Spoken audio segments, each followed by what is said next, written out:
हिरवा चुडा, हे काजळ, हे कपाळाला लावलेलं कुंकू मला परत कधीच लावायला मिळणार नाही रे।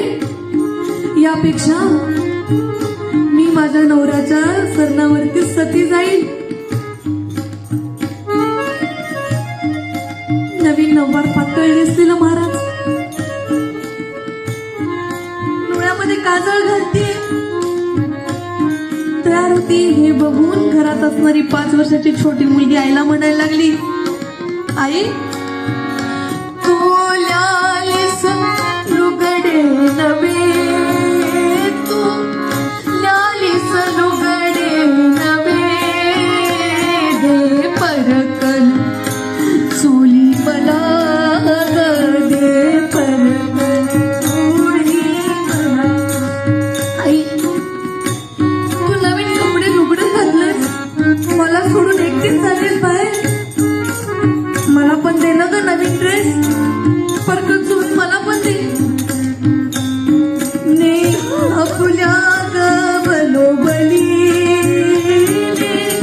आपुल्या गावलोबली, मी नाही शोलित तुला, मी नाही शोलित तुला। आई तू जल का मला सोबत घेऊन गेली नाहीस,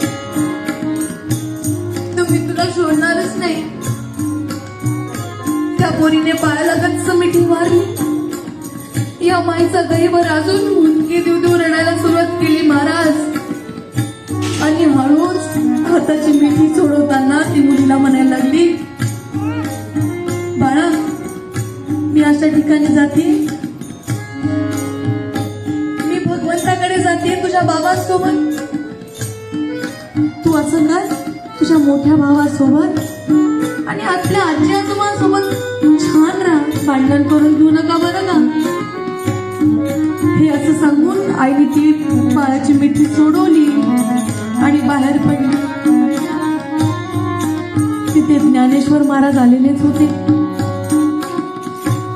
आल्यानंतर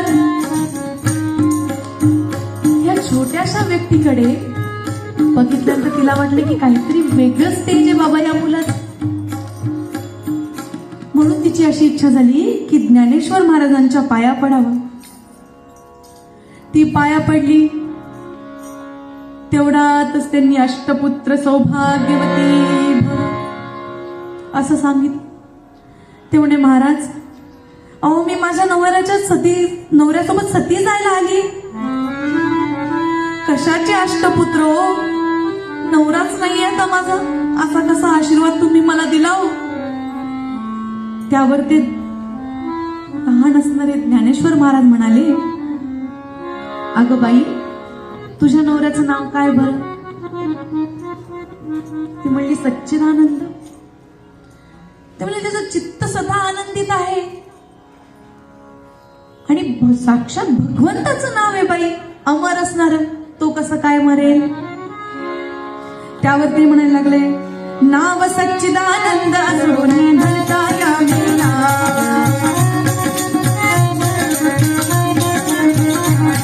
हो नाव सच्चिदानंद सोनी म्हणता यामेला,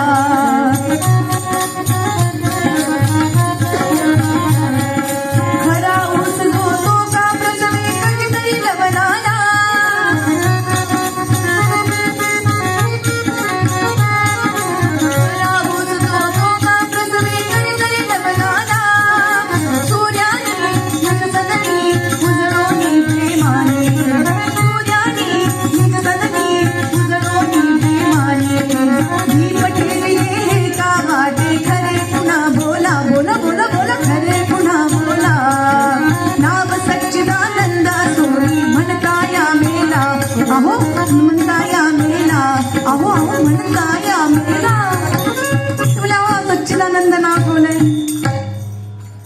असं कसं